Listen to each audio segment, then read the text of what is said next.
El mensaje llegó un martes por la tarde, a las 4:22, mientras yo esperaba que el café se enfriara lo suficiente para beberlo sin quemarme la lengua.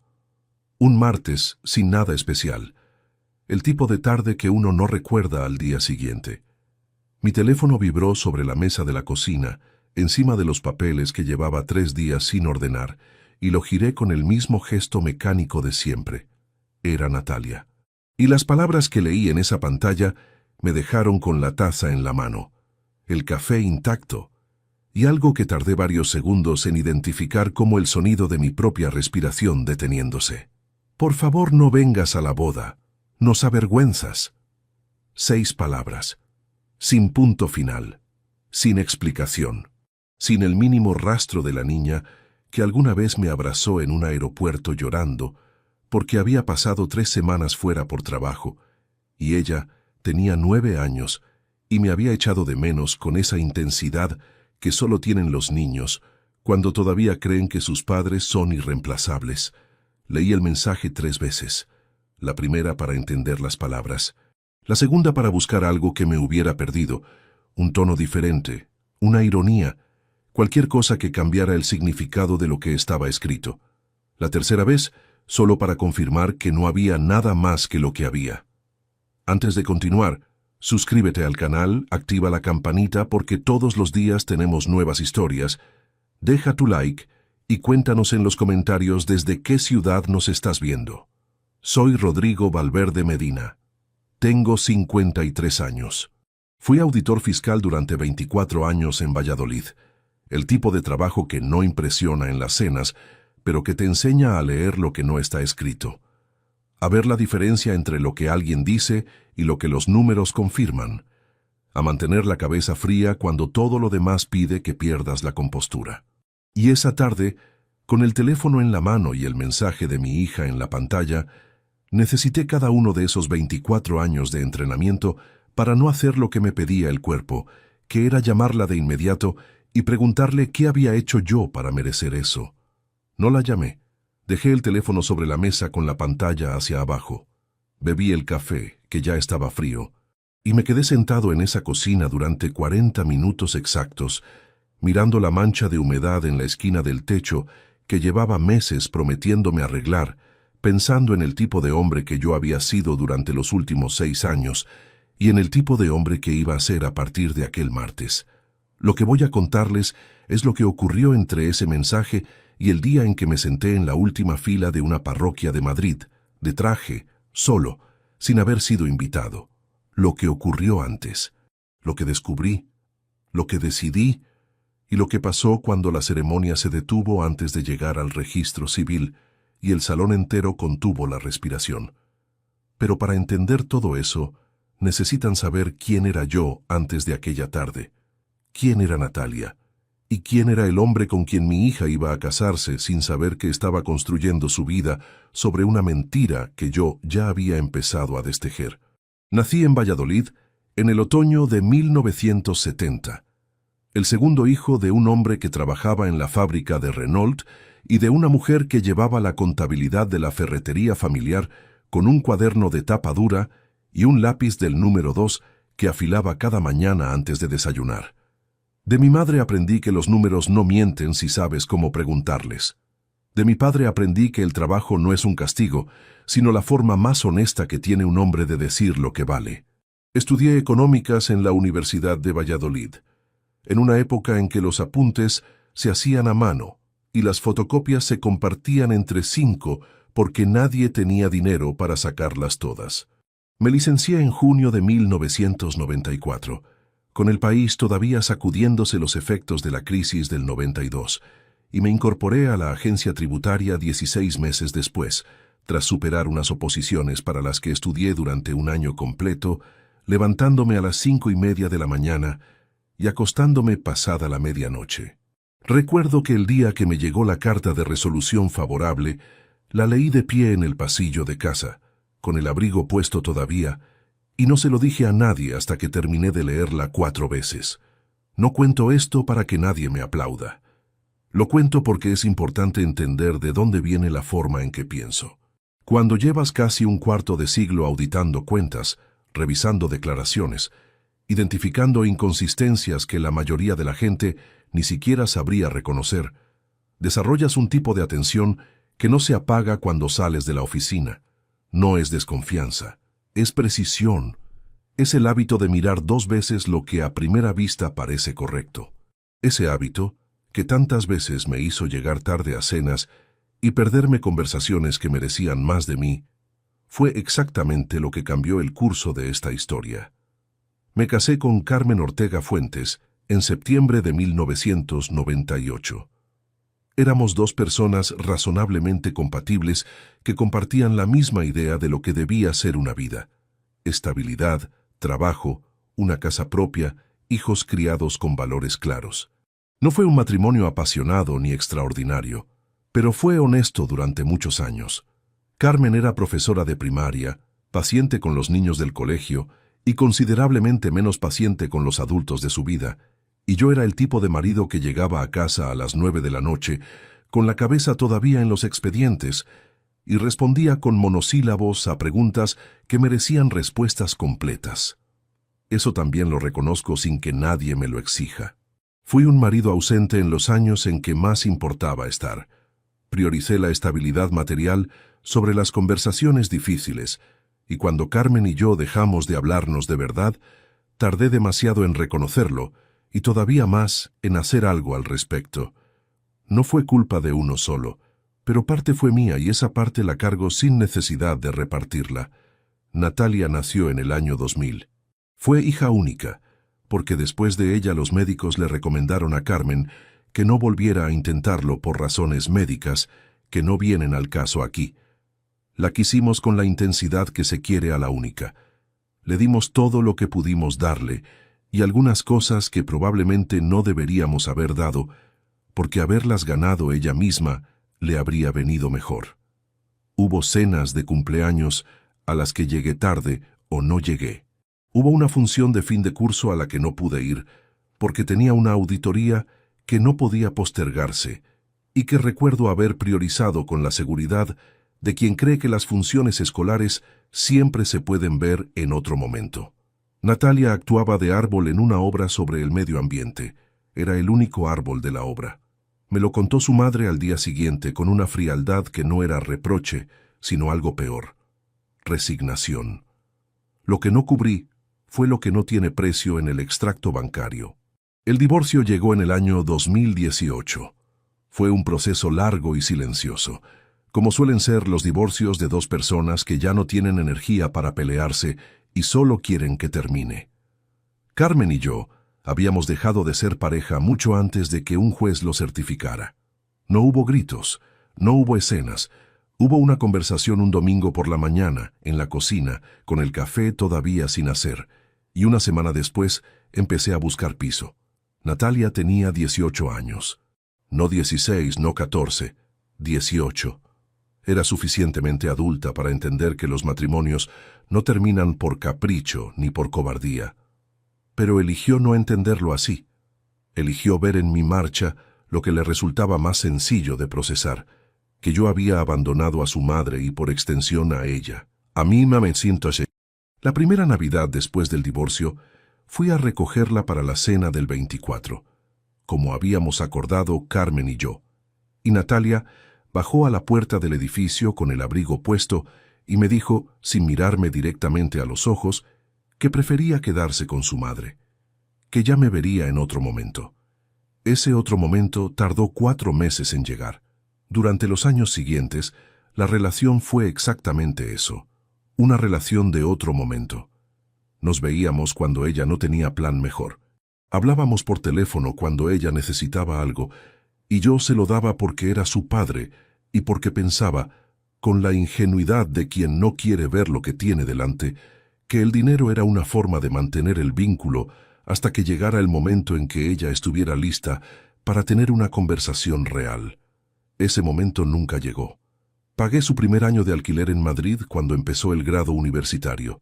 Pagué la matrícula. Pagué el viaje de fin de carrera a Lisboa con 3 amigas.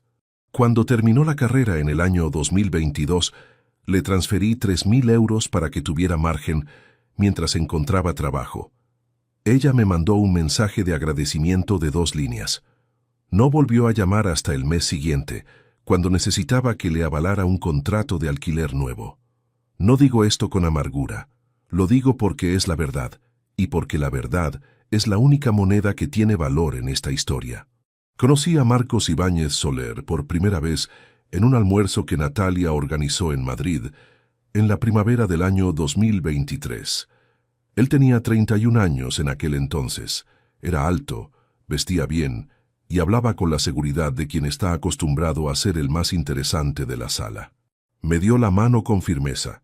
Me llamó Rodrigo desde el primer momento, sin que yo le diera permiso para eso, y durante toda la comida habló de su empresa de consultoría en Barcelona con el tipo de entusiasmo ensayado que reconocí de inmediato porque llevaba 24 años escuchando a contribuyentes intentar convencerme de que sus números eran correctos.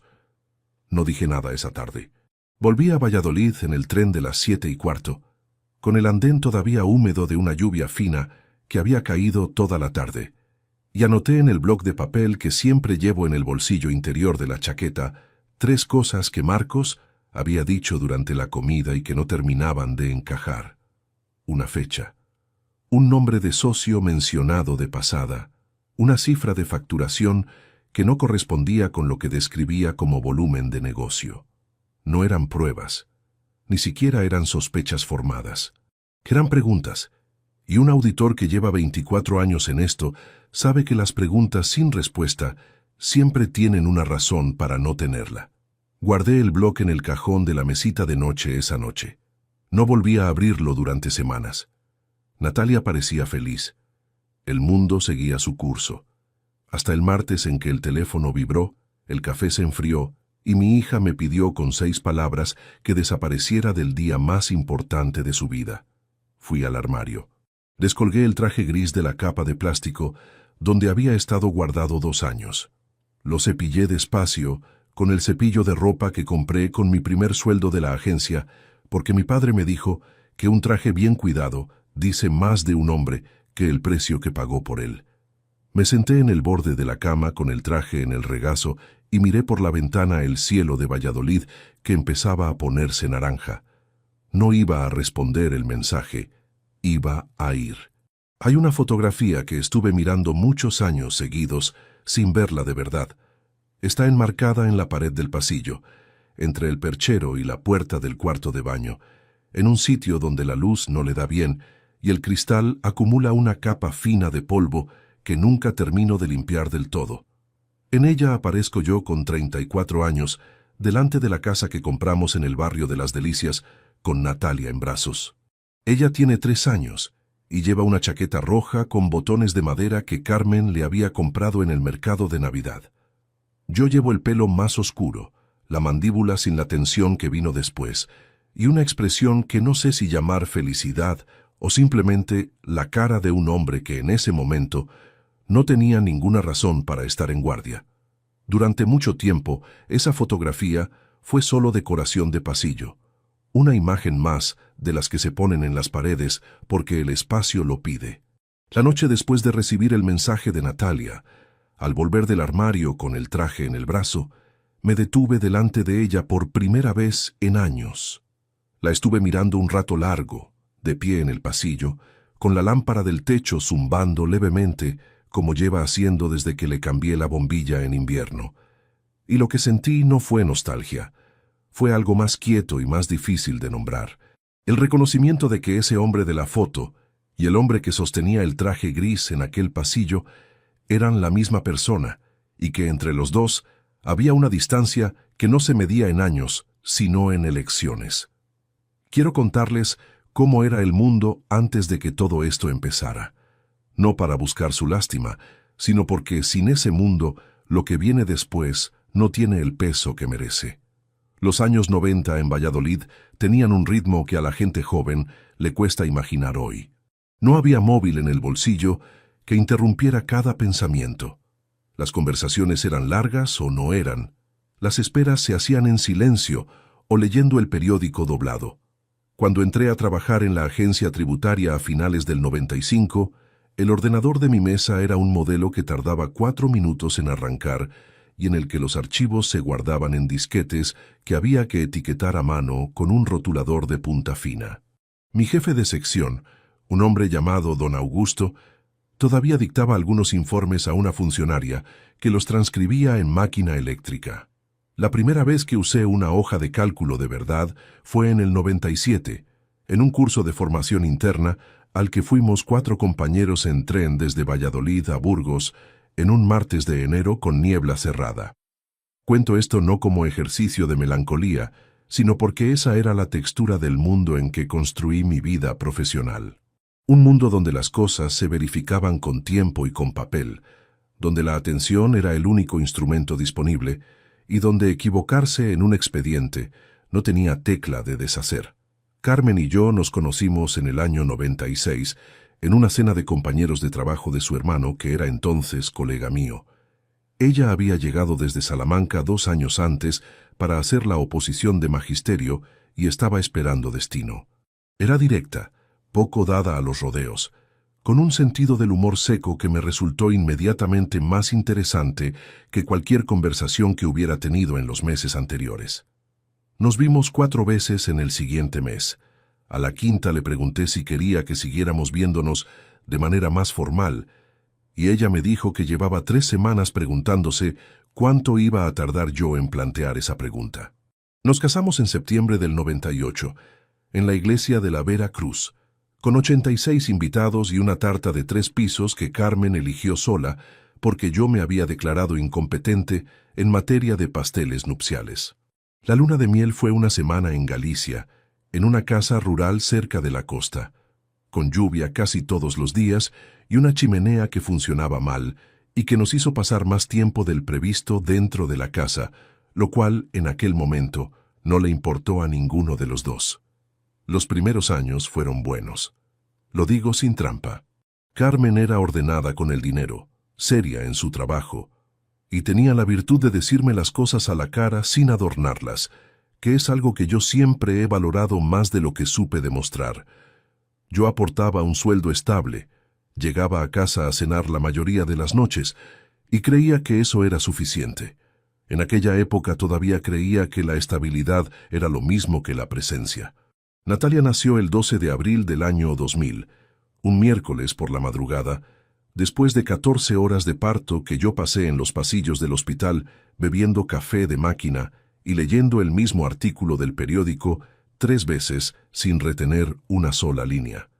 Cuando la enfermera me la puso en brazos por primera vez, pesa poco más de 3 kilos, con los ojos cerrados y el ceño fruncido, como si ya estuviera evaluando algo. Lo que sentí no tiene nombre preciso en ningún idioma que yo conozca. Que era una responsabilidad que llegaba de golpe, entera, sin instrucciones. Los primeros años de Natalia son los que recuerdo con más nitidez, quizás porque todavía no había empezado a ausentarme de la manera en que me ausenté después. Recuerdo llevarla al colegio el primer día, en septiembre del año 2004, con la mochila tan grande que le llegaba a la mitad de la espalda y ella andando hacia la puerta sin volver la cabeza, con esa determinación pequeña que algunos niños tienen desde muy pronto. Recuerdo que los domingos desayunábamos los 3 en la cocina con la radio puesta y que Natalia untaba el pan con mantequilla con una concentración que me hacía pensar que estaba construyendo algo importante. Recuerdo que durante los veranos íbamos a casa de los padres de Carmen en Salamanca y que las noches en el jardín de atrás, con las sillas de plástico y las moscas y el olor a tierra mojada, eran el tipo de noches que uno da por garantizadas porque parece imposible que terminen. No era un padre perfecto y lo supe siempre, aunque tardé tiempo en decirlo en voz alta. Hubo años en los que el volumen de trabajo en la agencia me consumió de una manera que no admite justificación completa. Temporadas de inspecciones que me tenían en la oficina hasta las 9 o las 10 de la noche, con la cabeza demasiado llena de expedientes y demasiado vacía para las conversaciones que debían tenerse en casa. Carmen me lo dijo 2 veces de forma directa. La primera en el año 2008 y la segunda en el 2011. Y las 2 veces encontré una respuesta razonable que en el fondo era solo una manera de no cambiar nada. Me dije que lo compensaría, que el periodo de presión acabaría, que el equilibrio volvería solo. El equilibrio no vuelve solo. Eso es algo que aprendes demasiado tarde o no aprendes. Para cuando Natalia entró en el instituto, en el año 2014, Carmen y yo ya éramos dos personas que compartían una casa con mucha más comodidad que intimidad. Cenábamos juntos, organizábamos las vacaciones, discutíamos sobre si el grifo del baño necesitaba un fontanero o bastaba con apretarlo más fuerte. Pero las conversaciones de fondo, las que construyen a las personas mientras se tienen, habían dejado de ocurrir en algún momento que ninguno de los dos supo identificar con precisión. Natalia lo notó, estoy seguro. Los hijos notan siempre más de lo que los padres calculan. Pero nunca lo mencionó, y yo no tuve el valor de sacar el tema con la claridad que merecía. El divorcio en el 2018 fue el resultado lógico de una suma de ausencias que ninguno de los dos había tenido la valentía de enfrentar a tiempo. No hubo un motivo único ni una escena definitiva. Hubo un agotamiento acumulado que un domingo de febrero salió finalmente a la superficie en esa cocina que ya he mencionado, con el café sin hacer y los dos en Albornoz, y que terminó con Carmen diciendo, con una calma que yo no esperaba: creo que los dos sabemos que esto ya no va a más. Y yo no la contradije porque tenía razón. Natalia, que entonces tenía 18 años recién cumplidos, nunca me preguntó mi versión de lo ocurrido. Tomó partido sin audiencia, como se hace cuando uno todavía no tiene suficiente experiencia para saber que los matrimonios no se rompen por culpa de uno solo. La entendí. No la justifiqué, pero la entendí.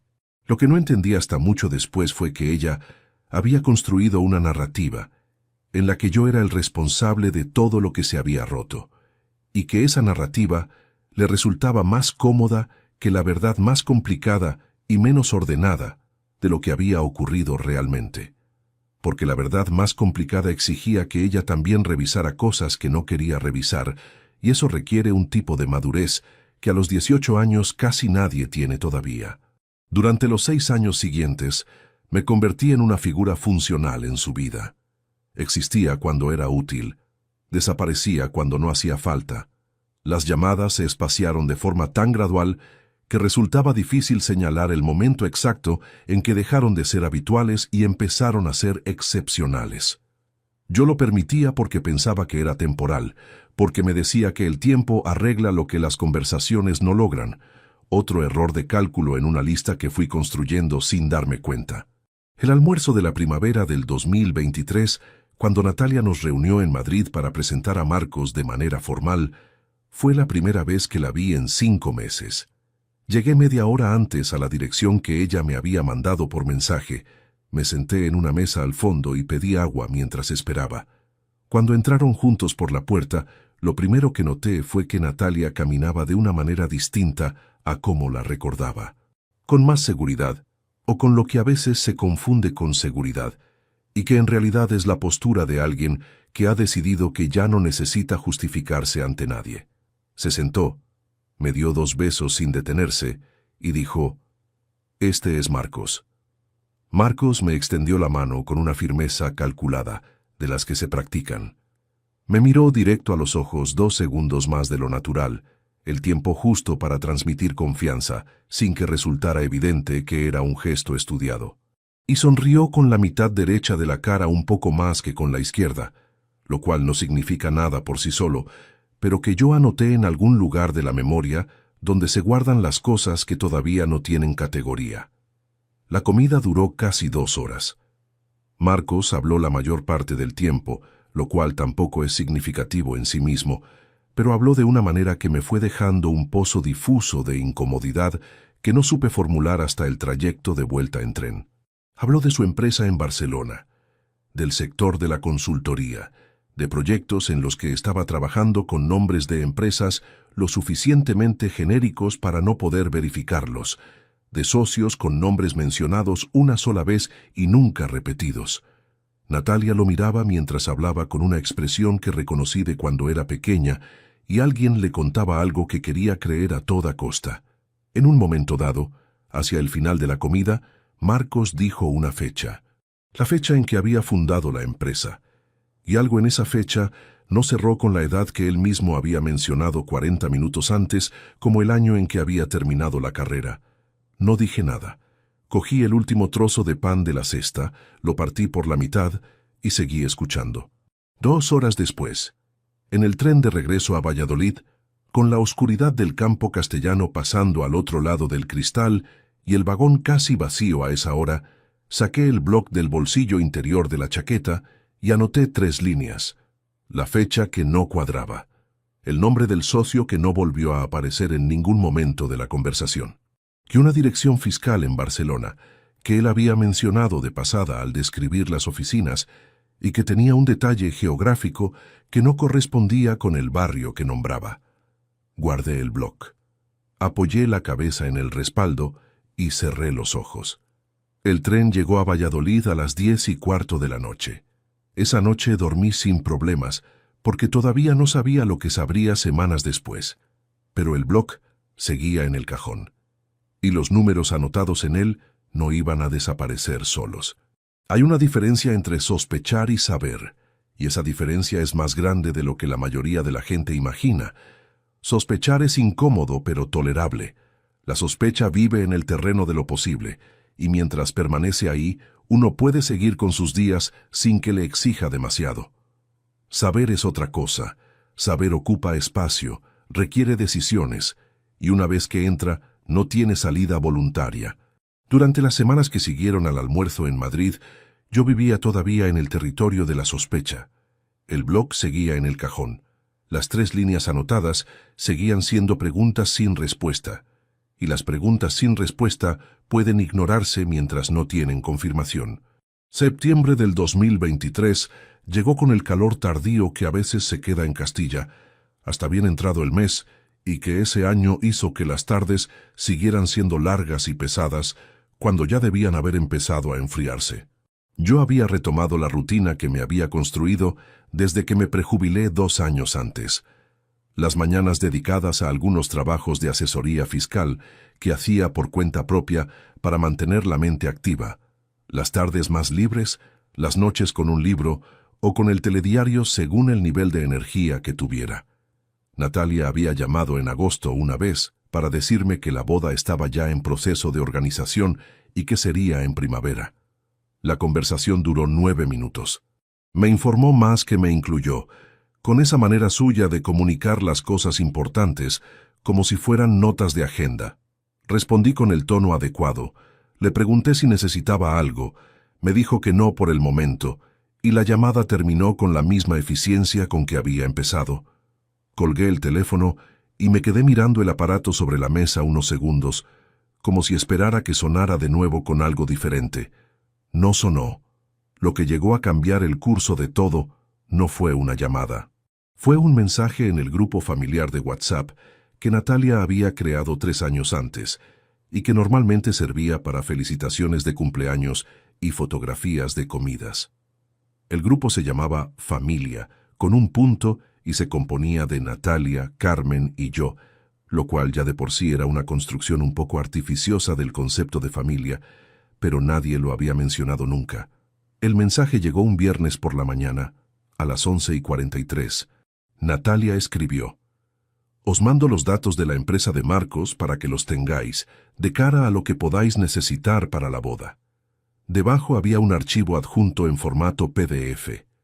Carmen respondió con un corazón. Yo no respondí nada y abrí el archivo. Era un documento de 2 páginas. En la primera aparecía el logotipo de la empresa, que se llamaba Ibáñez & Asociados Consultoría S.L., con una dirección en Barcelona, un número de teléfono de contacto y el NIF de la sociedad. En la segunda, había un breve resumen de actividades y una lista de servicios. Lo leí despacio, con la misma atención que aplicaría a cualquier documentación que pasara por mis manos en contexto profesional. No porque esperara encontrar nada, sino porque esa es la única manera en que sé leer un documento. La primera inconsistencia apareció antes de llegar al final de la primera página. El NIF de la sociedad empezaba por la letra B, lo cual indica que se trata de una sociedad de responsabilidad limitada constituida después de cierta fecha. Hasta ahí, correcto. El problema era que el propio documento incluía en el pie de página, casi como decoración, el año de fundación de la empresa, 2014, y un NIF que empieza por B, con la numeración que aparecía en ese documento, no corresponde a una sociedad constituida en 2014 en el Registro Mercantil de Barcelona. Corresponde a un rango de numeración posterior, de sociedades inscritas varios años más tarde. Es el tipo de detalle que el 99% de la gente no vería, que no tendría por qué ver, que solo resulta evidente para alguien que ha pasado 2 décadas y media revisando documentación fiscal y mercantil con la obligación profesional de detectar exactamente este tipo de discrepancias. Cerré el PDF, lo volví a abrir, lo leí de nuevo. La inconsistencia seguía ahí. Me levanté de la mesa, fui a la cocina, puse agua a calentar para un café, y mientras esperaba a que el agua llegara a temperatura, me apoyé en el filo del mármol y miré por la ventana el patio interior del edificio. Había una paloma en el alféizar de enfrente que no se movió durante el tiempo que estuve mirándola. La segunda inconsistencia la encontré cuando volví al ordenador y presté más atención a la dirección que figuraba en el encabezado del documento. Calle Pallars, número 58, Barcelona. El barrio del Poblenou, que conozco porque tuve un caso relacionado con una empresa de ese distrito hace años y estuve revisando documentación de aquella zona durante semanas. El número 58 de la calle Pallars existe, pero la descripción que Marcos había dado en el almuerzo de mayo, cuando habló de las oficinas con cierto detalle, no correspondía a la zona del Poblenou. Había mencionado vistas al puerto, una zona que describió como el centro de negocios, y eso geográficamente no encaja con el Poblenou, que es un barrio que en los últimos años ha ganado perfil empresarial, pero que no tiene vistas al puerto desde ningún punto razonable. Podía ser un error inocente, podía ser que yo estuviera recordando mal lo que él había dicho, podía ser que la dirección del documento fuera la sede fiscal y las oficinas reales estuvieran en otro punto de la ciudad. Todo podía tener una explicación lógica. Eso era lo que me decía la parte de mi cabeza que prefería no complicar las cosas. La otra parte, la que había pasado 24 años aprendiendo que las explicaciones lógicas para documentos irregulares rara vez son las reales, guardó silencio durante exactamente el tiempo que tardé en prepararme el café. Y después empezó a trabajar. Saqué el bloc del cajón de la mesita de noche. Lo abrí en la página donde había escrito las 3 líneas en el Tren de Mayo. Añadí debajo 2 líneas más. La discrepancia del NIF. La dirección que no correspondía a la descripción verbal. Ya no eran preguntas sueltas, eran piezas, y las piezas que no encajan entre sí tienen 2 posibles explicaciones. O hay un error, o hay una razón para que no encajen. Guardé el bloc, esta vez no en la mesita de noche, sino en el cajón del escritorio, donde guardaba los expedientes de trabajo activos. Ese cambio de cajón fue pequeño. Fue el tipo de gesto que nadie habría notado desde fuera, pero para mí tenía un significado preciso. Había dejado de clasificar mentalmente este asunto como algo personal y lo había movido, sin decidirlo del todo de manera consciente, al territorio donde clasificaba las cosas que requerían seguimiento formal. No llamé a Natalia ese día, ni al día siguiente. Lo que sí hice fue buscar en los registros públicos del registro mercantil, a los que cualquier ciudadano tiene acceso legal y gratuito desde la web del Colegio de Registradores, información sobre Ibáñez y Asociados Consultoría S.L. Era una consulta completamente ordinaria, del tipo que cualquier persona puede hacer antes de firmar un contrato con una empresa, y que yo había hecho miles de veces a lo largo de mi carrera. El resultado tardó unos minutos en aparecer. La sociedad existía. Estaba inscrita. Pero la fecha de constitución en el registro no era el año 2014 que figuraba en el documento de Marcos, era el año 2019, 5 años de diferencia, lo cual significaba que la empresa no tenía los casi 10 años de trayectoria que el documento insinuaba, sino poco más de 4. También significaba que cuando Marcos había hablado en el almuerzo de proyectos que habían llevado a cabo Hace 8 años, y a principios de la empresa, estaba hablando de un periodo en que la empresa, según el registro oficial, todavía no existía. Me recosté en la silla. La luz de la tarde entraba por la ventana del estudio y ponía una franja larga y amarilla sobre el suelo de madera. Afuera se escuchaba el ruido de un coche aparcando en la calle, y más lejos, las campanas de la iglesia marcando las 5. Hay momentos en que el cerebro intenta con todas sus fuerzas encontrar la interpretación más benigna posible de lo que tiene delante. Es un reflejo comprensible. Nadie quiere llegar a la conclusión difícil si existe aunque sea una remota posibilidad de que la conclusión fácil sea la correcta. Me dije que quizás había 2 empresas con nombres parecidos, que quizás hubo una refundación o una reestructuración societaria que explicara la diferencia de fechas, que quizás el documento que Marcos había enviado al grupo era un modelo antiguo con datos desactualizados. Me dije todas esas cosas mientras sabía, con la precisión fría de quien ha pasado décadas verificando exactamente este tipo de documentación, que ninguna de esas explicaciones era probable, que la explicación más probable era también la más incómoda. Esa noche no llamé a nadie.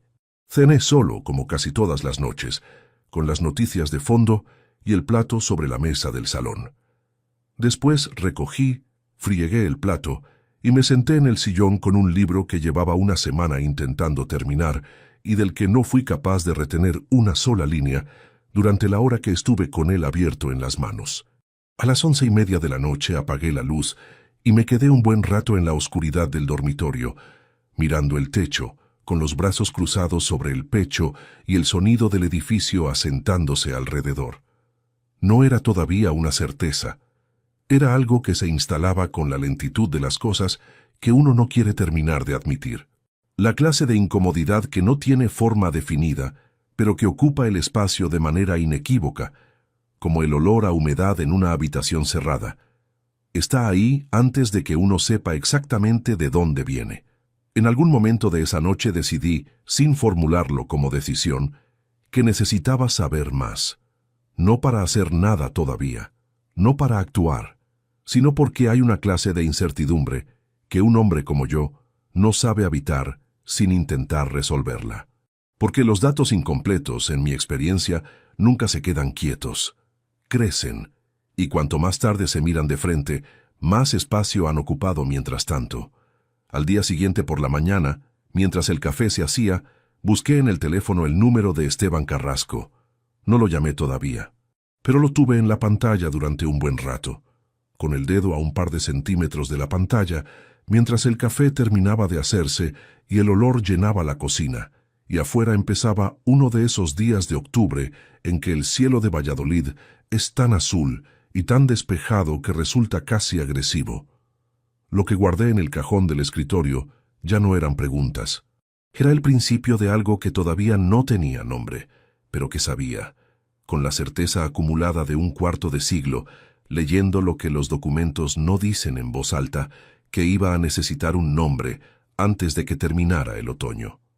Hay una forma particular de quietud que se instala en un estudio cuando el edificio entero duerme y la única luz encendida es la del escritorio. No es el silencio del descanso, es el silencio de quien está haciendo algo que no puede parar a mitad. Era pasada la medianoche del jueves, cuando encontré lo que no buscaba todavía.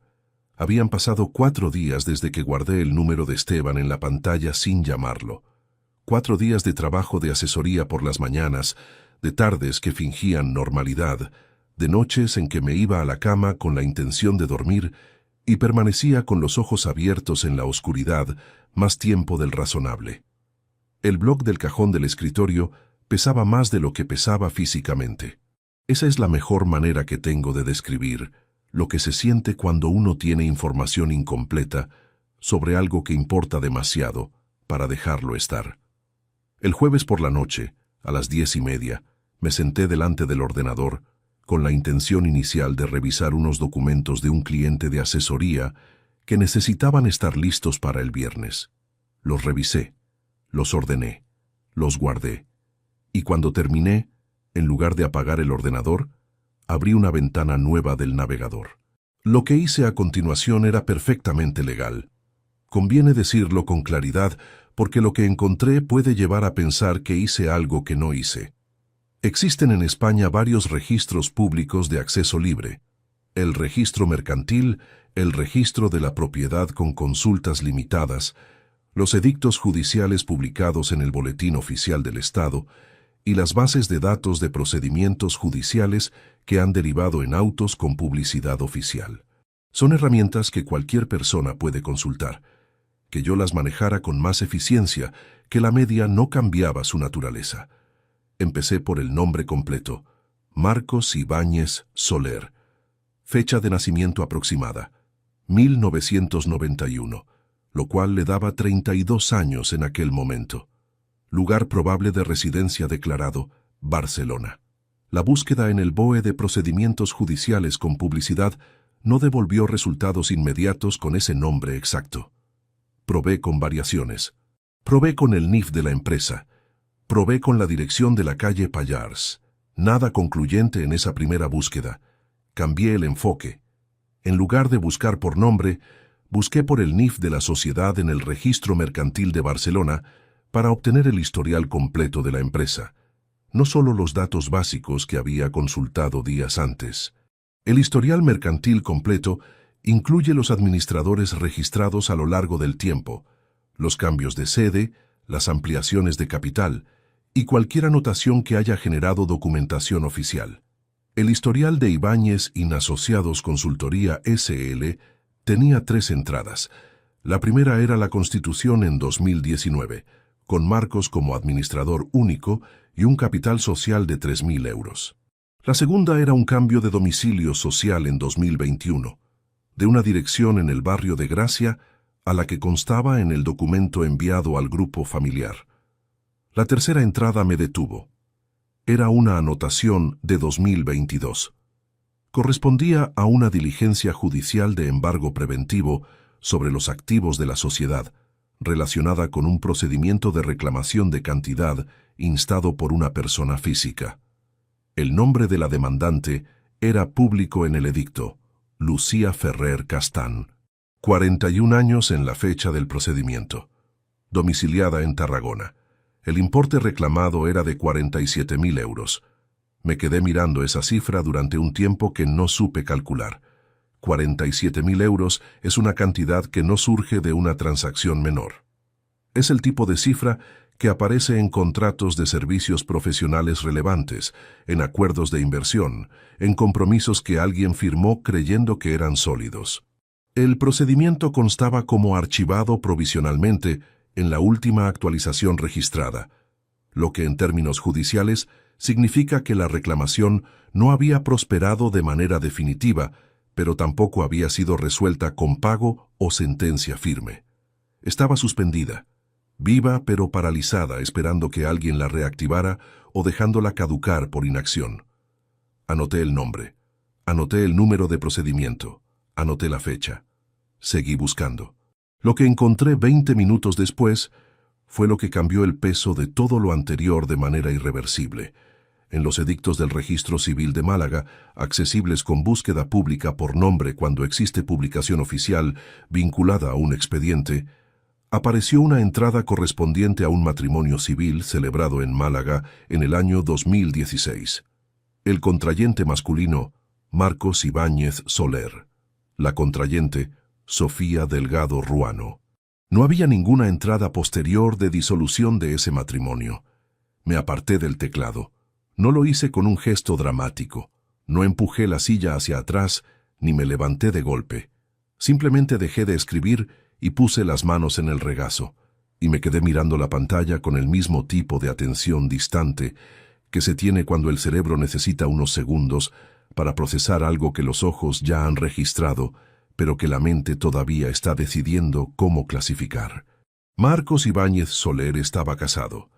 No separado, no en proceso de divorcio, no con un matrimonio disuelto del pasado. Casado.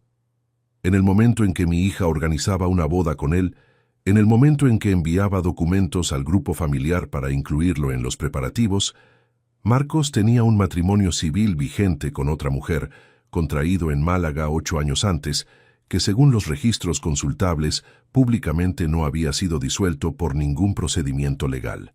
Lo que eso significaba desde el punto de vista jurídico era absolutamente claro para cualquier persona con conocimientos básicos de derecho civil español, y más claro todavía para alguien que había pasado décadas trabajando con documentación legal. El matrimonio que Natalia estaba planeando celebrar no podría tener validez legal. En España, la bigamia no solo invalida el segundo matrimonio, sino que constituye un delito tipificado en el Código Penal. No era una irregularidad administrativa. Era un delito. Me levanté despacio de la silla. Fui al cuarto de baño. Abrí el grifo del agua fría y la dejé correr unos segundos antes de mojar las manos y llevarlas a la cara. El agua estaba muy fría. Ese detalle físico, el frío del agua en las palmas y en la frente, fue lo que me ancló al presente, en un momento en que la mente tiraba hacia varios sitios al mismo tiempo. Me miré en el espejo del lavabo. El hombre que había ahí era el mismo de siempre. El pelo entrecano, las ojeras de quien no duerme suficiente, la mandíbula con la tensión que se acumula cuando uno lleva días procesando algo que no quiere terminar de procesar. El mismo hombre, pero con algo diferente en los ojos que no supe nombrar exactamente, y que no era rabia, aunque parecido, y que tampoco era miedo, aunque tenía algo de eso también. Volví al escritorio. Releí todo lo que tenía anotado. Las dos inconsistencias del documento inicial. La fecha de constitución de la empresa, que no coincidía con lo que Marcos había relatado de su trayectoria. La discrepancia geográfica de las oficinas. La demanda de Lucía Ferrer Castán por 47.000 euros archivada provisionalmente. Y ahora el matrimonio de 2016 en Málaga con Sofía Delgado Ruano sin constancia de disolución. Por separado, algunas de esas piezas podían admitir explicación. Juntas componían un patrón. Y los patrones, en mi experiencia profesional, no son coincidencias. Son el resultado de decisiones repetidas en el tiempo. La primera reacción instintiva, la que llegó antes de que pudiera razonarla, fue coger el teléfono y llamar a Natalia. Decírselo todo, en ese momento, sin filtros, con los documentos abiertos en la pantalla y la voz todavía alterada por lo que acababa de encontrar. Era lo que pedía el cuerpo. Era lo que pedía la parte de mí que era padre antes que auditor. La dejé pasar, porque en 24 años de trabajo aprendí algo que vale igual dentro de un expediente que fuera de él. Presentar una acusación sin el conjunto completo de pruebas no solo no consigue lo que busca, sino que alerta al interesado y destruye la posibilidad de conseguirlo después. Si llamaba a Natalia en ese momento, con lo que tenía, lo primero que ocurriría sería que ella se lo contaría a Marcos, y Marcos, que claramente no era un hombre improvisado, tendría tiempo de construir una respuesta. Una explicación para la empresa. Un justificante para el matrimonio, quizás un documento de divorcio obtenido con urgencia, quizás una historia de trámites pendientes que ella aceptaría porque quería aceptarla. Natalia llevaba 6 años sin pedirme mi versión de nada. No iba a empezar a hacerlo a las 12 de la noche, con el hombre que amaba en el otro extremo de la línea, basándose en la palabra de un padre al que había excluido de su vida cotidiana. Esa conclusión fue fría y correcta, y me costó más de lo que costó llegar a ella. Cerré el ordenador, apagué la lámpara del escritorio, me quedé un momento en la oscuridad del estudio, con el bloc cerrado sobre la mesa delante de mí y el sonido del calefactor arrancando en el pasillo. Había una pregunta que no podía responder todavía con lo que tenía. Si el matrimonio con Sofía Delgado Ruano estaba vigente, o si había algún procedimiento de disolución que no hubiera quedado registrado públicamente todavía, lo cual era posible, aunque poco probable, dado el tiempo transcurrido. También había una pregunta sobre Lucía Ferrer Castán y los 47.000 euros. ¿Qué había contratado con Marcos? ¿Bajo qué condiciones? ¿Y qué había ocurrido para que terminara reclamando esa cantidad judicialmente? Esas preguntas requerían más que una consulta de registros públicos. Requerían a alguien con acceso a fuentes que yo no tenía, con la metodología para verificar lo que los documentos oficiales no decían por sí solos, y con la discreción suficiente para hacer ese trabajo sin que nadie se enterara. A la mañana siguiente, a las 9:15, llamé a Esteban Carrasco. Respondió al segundo tono con la voz de quien ya estaba en movimiento desde hacía rato y dijo simplemente: «Rodrigo, ¿cuánto tiempo?». Le dije que necesitaba verlo, que era un asunto personal pero que requería trabajo profesional, que no era urgente en términos de horas, pero que sí lo era en términos de semanas. «Esta tarde puedo», dijo. «A las 6. En el bar de siempre, si te viene bien el desplazamiento». Le dije que me venía bien. Colgué el teléfono y me quedé con él en la mano unos segundos, mirando por la ventana de la cocina el cielo de octubre que esa mañana estaba cubierto y bajo, con esa luz plana de otoño castellano que aplana todo y hace que los colores parezcan ligeramente apagados. Natalia estaba en Madrid, a 2 horas de tren, organizando los detalles de una boda que legalmente no podía celebrarse, y yo era, en ese momento, el único que lo sabía. Ese peso, el de saber algo que el otro ignora, es un tipo particular de carga. No es el peso de la rabia, que es pesado, pero claro. Es el peso de la responsabilidad sin reciprocidad. Llevar información que puede proteger a alguien que no ha pedido tu protección y que probablemente no va a agradecértela. Al menos no de inmediato, y quizás nunca. Me preparé el desayuno. Puse el pan en el tostador. Saqué la mantequilla del frigorífico y la dejé en la encimera para que se pusiera a temperatura. Cosas pequeñas, mecánicas, que el cuerpo hace mientras la cabeza trabaja en otro sitio. A las 6 de la tarde tomaría un tren a Burgos, y lo que había empezado como 3 líneas en un bloc de notas iba a convertirse, a partir de esa tarde, en algo que ya no podría detenerse, aunque yo quisiera. El bar en que quedé con Esteban Carrasco estaba en una calle lateral del centro de Burgos, a 3 manzanas de la catedral, en un local que llevaba el mismo nombre desde hacía más de 30 años y que olía a madera vieja y a café tostado de la mañana que nunca terminaba de disiparse del todo. Lo conocía desde los tiempos en que coincidíamos en comisiones de trabajo y en pericias judiciales, donde él aportaba la información de campo que mis análisis documentales necesitaban para tener contexto real. Era un hombre metódico, reservado por naturaleza, con la clase de discreción que no se aprende en ningún curso, sino que se desarrolla después de años trabajando con asuntos que no pueden salir de la habitación donde se tratan. Llegué 10 minutos antes que él. Pedí un café con leche y ocupé la mesa del fondo, la más alejada de la barra y de la puerta, con la espalda hacia la pared.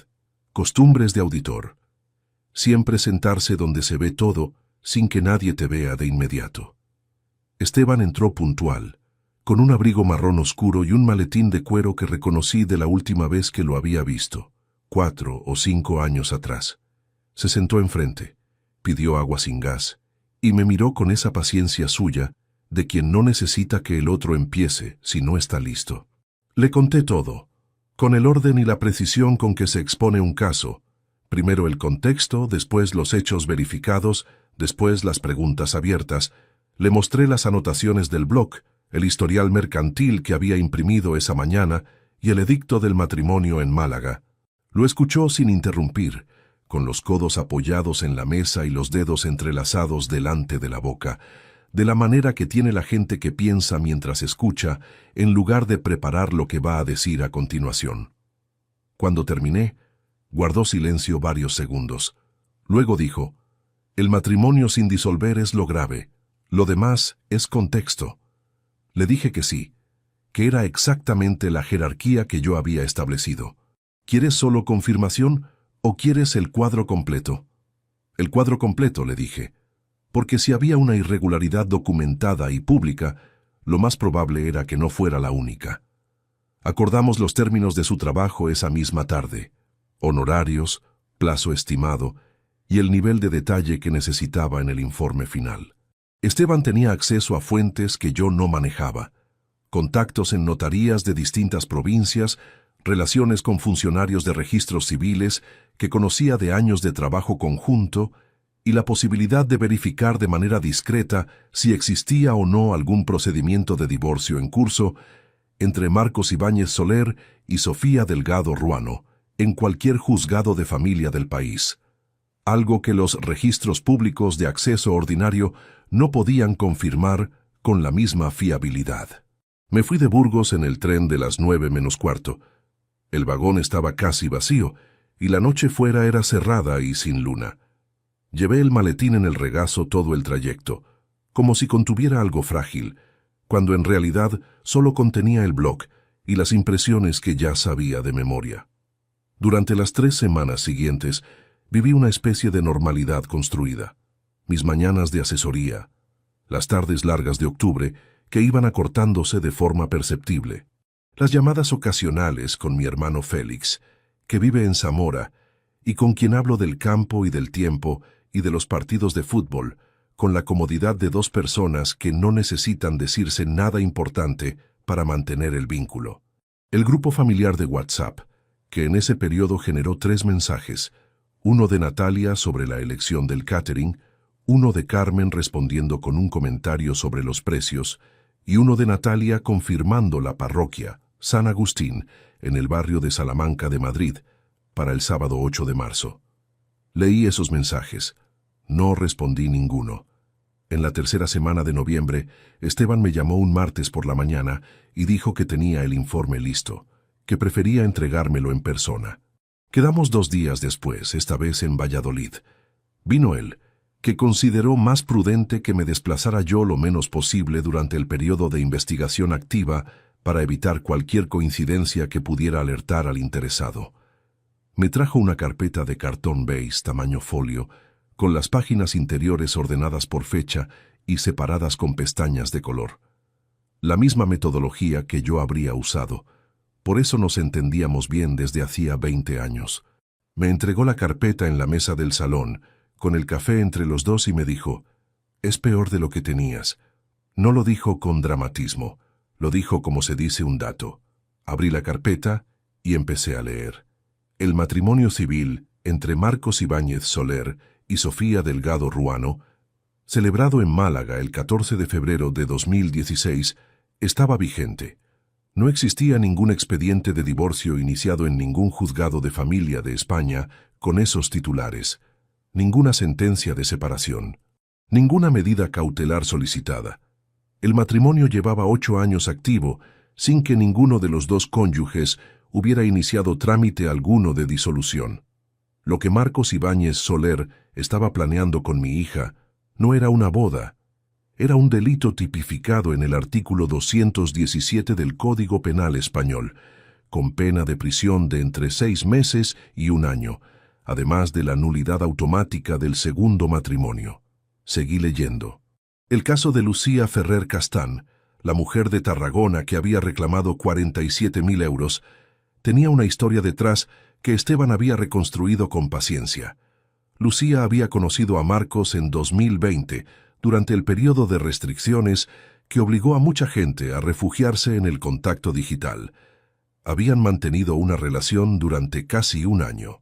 Marcos le había presentado un proyecto de inversión vinculado a su empresa de consultoría, con documentación que prometía rentabilidades sobre servicios de intermediación comercial. Lucía había transferido 47.000 euros en 3 tramos distintos entre febrero y octubre de 2021. Cuando intentó recuperar su inversión en los términos acordados, la empresa no respondió a los requerimientos. Los plazos se fueron moviendo con excusas progresivamente menos elaboradas, y finalmente Lucía contrató un abogado y presentó la demanda que había aparecido en el registro. El procedimiento estaba archivado provisionalmente porque Marcos había alcanzado un acuerdo extrajudicial parcial. Devolvió 12.000 euros en 2 pagos, lo suficiente para que el abogado de Lucía recomendara suspender el procedimiento mientras se negociaba el resto, y después dejó de responder.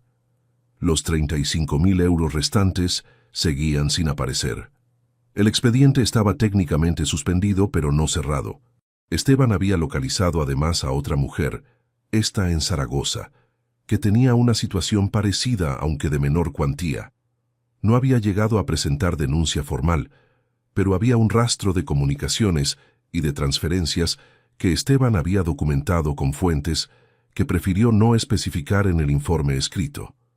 Dejé la carpeta sobre la mesa. Fui a la ventana. Estuve mirando la calle durante un minuto sin ver nada en particular. Un perro cruzaba por la acera de enfrente con el paso tranquilo de quien conoce bien el barrio. Un coche aparcó con dificultad en un hueco demasiado justo. La tarde tenía esa luz amarilla y baja del noviembre castellano que hace que todo parezca más quieto de lo que está. ¿Necesitas algo más?, preguntó Esteban desde la mesa.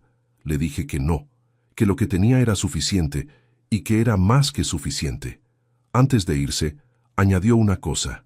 Dijo que en sus pesquisas había verificado que Marcos visitaba regularmente a Natalia en Madrid, que se hacía presente con una frecuencia calculada en el círculo social de ella y que en ningún momento de los últimos meses había dado señales de estar gestionando ningún asunto legal en relación con su situación matrimonial anterior.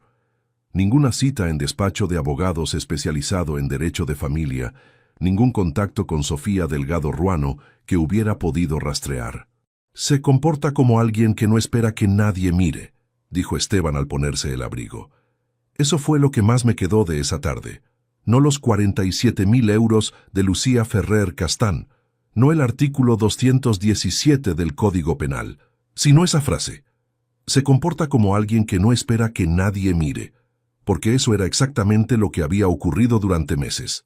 Marcos había entrado en la vida de mi hija, en el grupo familiar del teléfono, en las conversaciones sobre catering y parroquias y fechas de primavera, con la seguridad de quien lleva suficiente tiempo haciendo algo sin consecuencias como para dejar de calcular los riesgos. Le había enviado un documento con el NIF equivocado a un hombre que había pasado 24 años auditando NIFs. Le había dado una dirección fiscal que no correspondía con la descripción verbal de sus oficinas a alguien que trabajó en casos mercantiles de Barcelona durante años. Le había mencionado fechas que no cuadraban con la trayectoria que describía a un profesional cuya herramienta principal era precisamente identificar cuándo los números no dicen lo que deberían. El exceso de confianza no es un rasgo secundario en este tipo de personas. Es el mecanismo que les permite funcionar durante años sin ser detectados. Y también es, invariablemente, lo que los delata. Esa noche, con la carpeta extendida sobre el escritorio, apliqué a su contenido el mismo procedimiento que habría aplicado a cualquier expediente de auditoría compleja. Verificación cruzada de fechas, contraste entre documentos de origen diferente, jerarquización de las pruebas según su valor probatorio. ¿Qué podía acreditarse con documentación oficial? ¿Qué requería testimonio? ¿Qué era contextual? Cuando terminé, a las 11:30 de la noche, tenía una lista de 8 elementos documentados, 2 de ellos con copias certificadas que Esteban había obtenido por vías legales, y un argumento que cualquier abogado con experiencia básica en derecho de familia podría presentar ante un notario o ante un juez en cuestión de horas. Lo guardé todo en la carpeta en el cajón del escritorio que ya no contenía nada más que ese asunto. 2 semanas después, llegó al grupo de WhatsApp un mensaje de Marcos, no de Natalia, de él directamente, por primera vez en el grupo. Decía: «Hola a todos, ya tenemos confirmado el fotógrafo y el lugar del banquete. Va a ser una boda que no van a olvidar». Carmen respondió con 3 corazones seguidos. Leí el mensaje. Lo cerré. Dejé el teléfono boca abajo sobre la mesa de la cocina. Una boda que no iban a olvidar. Tenía razón en eso, aunque no por las razones que imaginaba en el momento de escribirlo. Lo que Marcos no sabía, mientras enviaba ese mensaje con la naturalidad de quien tiene el control absoluto de la situación, era que a 80 kilómetros de Madrid había un hombre sentado en la cocina de un piso de Valladolid que tenía en un cajón una carpeta de cartón beige con 8 elementos documentados que podían detener la ceremonia antes de que llegara a la firma del registro civil. Ese hombre era yo, y ya había decidido exactamente cómo y cuándo iba a usarla. Diciembre en Valladolid tiene una forma de entrar en los pisos que los que no conocen la ciudad no terminan de entender. No es solo el frío, que es seco y constante, y se cuela por los marcos de las ventanas, aunque estén bien sellados. Es algo en la luz, o más bien en la ausencia de ella. Amanece tarde y anochece antes de las 6, y entre medias hay unas horas de claridad blanquecina que no calienta nada y que hace que el interior de los pisos parezca más pequeño de lo que es. Ese diciembre en particular me pesó de una manera que no había experimentado antes, y no era por el frío ni por la luz, era por el silencio. Llevaba semanas cargando algo que no podía contar a nadie. Eso es más difícil de sostener de lo que parece. No me refiero al esfuerzo de guardar un secreto que en mi caso profesional había sido habitual durante décadas. Me refiero a algo distinto, cargar información que afecta directamente a una persona que no te ha pedido que la protejas, que activamente ha elegido tenerte al margen y que probablemente interpretará tu intervención como una intromisión aunque le salve de algo real. Ese peso no tiene el alivio de la acción inmediata, ni la claridad de quien actúa con el respaldo del otro. Es un peso solitario, y la soledad lo hace más denso. Dormía mal. No de manera dramática, no con pesadillas ni con despertares bruscos, sino con ese insomnio funcional de quien se acuesta agotado, cae dormido en 20 minutos, y se despierta a las 4 de la madrugada con la mente ya en marcha, repasando lo mismo que repasó antes de dormir. Me quedaba tumbado en la oscuridad con los ojos abiertos y el techo encima, escuchando el silencio del edificio, y pensaba en Natalia. No en la Natalia del presente, la que enviaba mensajes sobre caterings y fotógrafos y que me había pedido con 6 palabras que no apareciera en el día de su boda.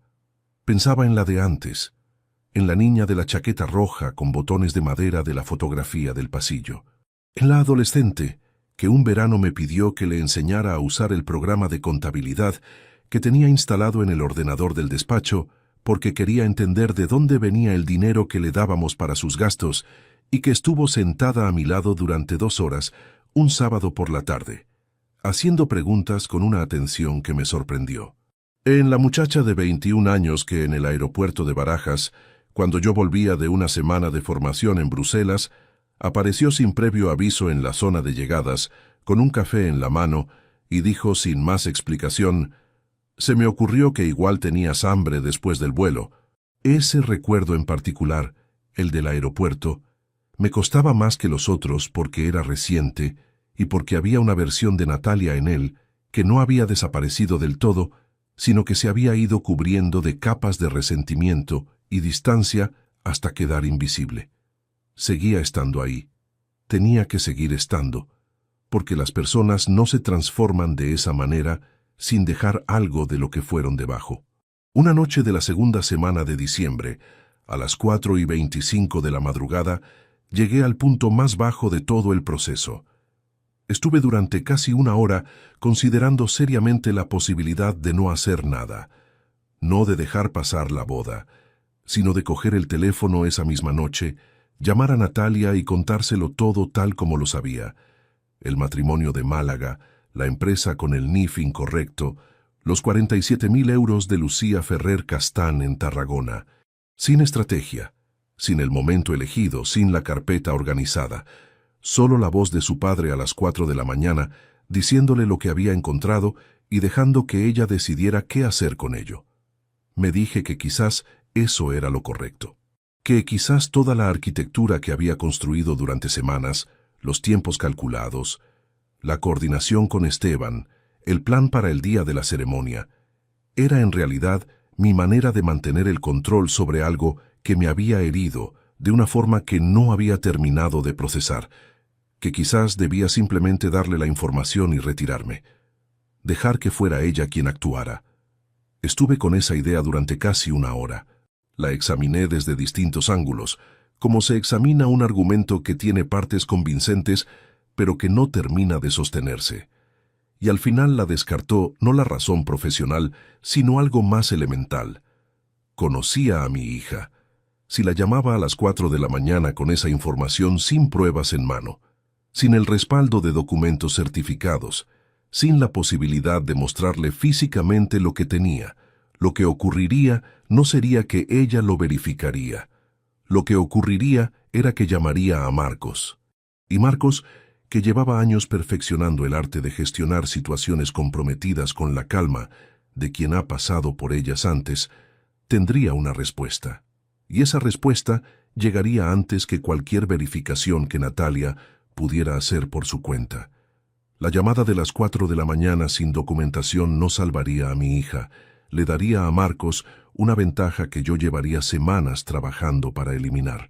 Me levanté, fui a la cocina, calenté un vaso de leche que no tenía ganas de tomar y me lo tomé de pie junto a la ventana mirando la calle vacía. La ciudad a esa hora tenía algo de maqueta. Las farolas encendidas sin que nadie las necesitara, los coches alineados sin moverse, los escaparates apagados, todo en su sitio pero sin la gente que le daba sentido. Volví a la cama. No dormí hasta casi las 6. Hay algo que nunca he contado y que ahora cuento porque forma parte de la verdad de lo que ocurrió. Durante ese periodo hubo un momento en que casi todo se vino abajo por un descuido que fue completamente mío. Era un jueves de mediados de diciembre. Natalia me llamó, lo cual era inusual, y cuando cogí el teléfono esperando el tipo de conversación funcional que habíamos tenido siempre, me encontré con una voz distinta, más blanda, menos construida. Dijo que estaba llamando porque había estado pensando en que quizás yo debería estar en la boda, que quizás había reaccionado de manera exagerada, que Marcos le había dicho que no le parecía bien que su padre no estuviera, que eso decía algo de ella que no le gustaba. Eso último me detuvo en seco. Marcos quería que yo estuviera en la boda, lo que significaba, si lo pensaba con frialdad, que Marcos prefería tenerme visible y gestionado que ausente e impredecible. Era una conclusión lógica para alguien que jugaba siempre varios movimientos por delante. Pero lo que me paró no fue el análisis de las motivaciones de Marcos, fue la voz de Natalia, porque en ella había algo que llevaba 6 años sin escuchar, una rendija, no una disculpa, no una conversación real, pero sí la mínima apertura de alguien que se está preguntando si su posición es la correcta. Y yo con la carpeta en el cajón del escritorio a 3 metros de donde estaba sentado, tuve que responderle con una normalidad que me costó más que cualquier informe de auditoría que hubiera redactado en mi vida.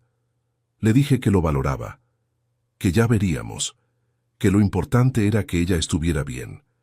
Frases que no comprometían nada y que sonaban lo suficientemente reales para no levantar ninguna alarma. Cuando colgué me di cuenta de que durante la llamada había tenido el bloc encima de la mesa, con varias páginas abiertas y notas visibles, como si inconscientemente hubiera querido tenerlo a mano. No fue nadie quien lo vio, pero si aquella llamada hubiera sido en persona, si Natalia hubiera estado en ese despacho, en lugar de al otro lado del teléfono, habría visto los apuntes. Lo habría visto todo. Guardé el bloc en el cajón con más cuidado del habitual y no lo volví a dejar sobre la mesa abierta desde ese día. Fue también en esas semanas cuando apliqué la segunda parte del trabajo que me correspondía hacer a mí directamente, sin necesidad de Esteban. No la investigación, sino la preparación de lo que vendría después. Como auditor con experiencia en procedimientos fiscales y mercantiles, sabía que cuando una situación así llega a su punto de resolución, lo que ocurre en las horas y días siguientes es tan importante como el momento del detonante. Si la ceremonia se interrumpía con las pruebas que teníamos, habría consecuencias para Natalia que iban más allá del impacto emocional inmediato. Una boda anulada genera reclamaciones de proveedores, compromisos contractuales con el lugar del banquete y el catering, depósitos que los organizadores no devuelven automáticamente. Era dinero que alguien iba a perder, y ese alguien, sin intervención, sería Natalia. Dediqué 3 tardes a revisar los contratos que Natalia había mencionado en el grupo de WhatsApp, con suficiente detalle para identificar las empresas contratadas, el fotógrafo, el catering, la floristería. Busqué los términos estándar de cancelación en ese tipo de contratos bajo la legislación de consumidores. Redacté un documento de análisis que no iba a entregarle a nadie todavía, pero que estaría listo para el momento en que hiciera falta. Era la única manera que tenía de protegerla en lo concreto, no con palabras, sino con el tipo de preparación que reduce el daño cuando todo lo demás ya está en movimiento. Ese trabajo, esas 3 tardes de revisión minuciosa de cláusulas y de legislación de consumidores aplicable, fue lo más cercano que estuve en ese periodo de sentirme útil de una manera que no dependiera de lo que Natalia decidiera hacer con lo que yo tenía. La tercera semana de enero, con la boda a menos de 2 meses, me miré en el espejo del cuarto de baño una mañana de esas en que uno se ve sin el filtro de la costumbre, como cuando llevas varios días con fiebre y al mejorar te das cuenta de lo que había en la cara que no habías registrado. Lo que vi no era un hombre derrotado, pero tampoco era el mismo hombre que había sacado el blog del cajón en octubre, con la convicción tranquila de quien sabe que tiene las herramientas para resolver lo que tiene delante. Era alguien que había pagado un precio que no estaba en los cálculos iniciales.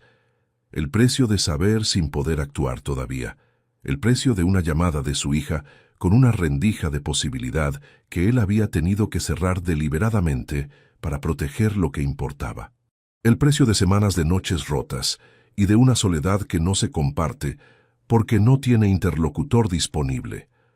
Hay una versión de uno mismo que no sobrevive a este tipo de procesos, aunque salgan bien. No es la versión que importa más, pero es real, y perderla tiene un coste que nadie reembolsa. Lo supe esa mañana frente al espejo, con la luz blanca del baño y el grifo todavía abierto, y me lo quedé. No lo procesé en voz alta. No llamé a nadie. Lo registré con la misma frialdad con que se registra cualquier dato relevante de un expediente, porque en ese momento era la única herramienta que tenía para no derrumbarme antes de tiempo. Cerré el grifo, cogí la toalla y volví al dormitorio a prepararme para el día. La decisión de continuar no llegó en un momento de claridad repentina, ni con ninguna frase que sonara bien dicha en voz alta. Llegó de la misma manera en que llegan las decisiones que realmente importan, sin ceremonia, sin testigos, mientras se hacía la cama una mañana de enero con el frío todavía dentro del piso y la luz todavía baja y el día todavía sin empezar. No era rabia. Hacía meses que la rabia había ocupado su espacio y lo había cedido a algo más quieto y más resistente. Era la certeza de que un hombre que tiene la posibilidad de evitar un daño real y elige no usarla para proteger su propia comodidad, no es un hombre prudente. Es un hombre cobarde. Y había muchas cosas que podía aceptar de mí mismo después de todo lo que había revisado en esos meses, pero esa no era una de ellas. La carpeta seguía en el cajón. La boda estaba a menos de 7 semanas. Y yo había tomado, sin decírselo a nadie, la decisión más irreversible de los últimos años de mi vida. Febrero en Madrid tiene una personalidad distinta a febrero en Valladolid. En Valladolid el invierno se instala con una seriedad que no admite negociación. El frío es estructural, forma parte del paisaje tanto como los tejados y las fachadas de piedra, y la gente lo lleva incorporado en la manera de moverse por la calle, con los hombros ligeramente encogidos y el paso más rápido de lo necesario. Madrid a esa misma temperatura tiene otro temperamento. La ciudad sigue funcionando a su ritmo habitual, como si el frío fuera un inconveniente menor. Los bares permanecen llenos, las terrazas con calefactores siguen ocupadas, y hay algo en el movimiento constante de las calles del centro que hace que el invierno parezca solo un telón de fondo y no una condición real. Fui a Madrid el jueves 12 de febrero, no para ver a nadie, para ver el lugar. La parroquia de San Agustín está en el barrio de Salamanca, en una calle perpendicular a la calle Serrano, en uno de esos bloques de Madrid donde los edificios residenciales de principios del siglo pasado conviven con locales comerciales de precio elevado y portales con mármol en el suelo. La iglesia en sí es de acceso libre, como todas las parroquias católicas en horario de culto, y ese jueves estaba abierta a las 11 de la mañana con 3 personas sentadas en los bancos delanteros y una señora arreglando flores en el lateral derecho del altar. Entré, me senté en el banco de la última fila, el del lado de la nave derecha, junto al pasillo. Estuve unos 10 minutos en silencio, mirando el espacio con la atención de quien necesita entenderlo antes de actuar en él. El aforo era de aproximadamente 200 personas en los bancos. La entrada principal era la más utilizada, pero había una puerta lateral en el lado izquierdo que comunicaba con un pequeño vestíbulo adosado a la sacristía. La nave central tenía una longitud considerable, de modo que desde los bancos traseros no se veían con claridad las expresiones de quienes estaban en los primeros filas, especialmente si había mucha gente. Eso era relevante. Después de la ceremonia religiosa, la firma del acta de matrimonio civil se realizaría en la sacristía o en la sala adjunta, con el encargado del registro civil desplazado al efecto, los 2 testigos por cada contrayente y los contrayentes mismos. Era ese el momento que importaba, no el intercambio de votos ni la bendición. El momento legal era la firma, y ese momento ocurriría en un espacio separado de la nave principal, con un número reducido de personas presentes y, por tanto, con menos ruido emocional y más posibilidad de que lo que se presentara fuera escuchado con la atención que merecía. Esa tarde, de vuelta en el hotel donde había reservado una noche para no hacer el viaje de ida y vuelta en el mismo día, llamé a Esteban y le describí la disposición del espacio. Hablamos durante 40 minutos.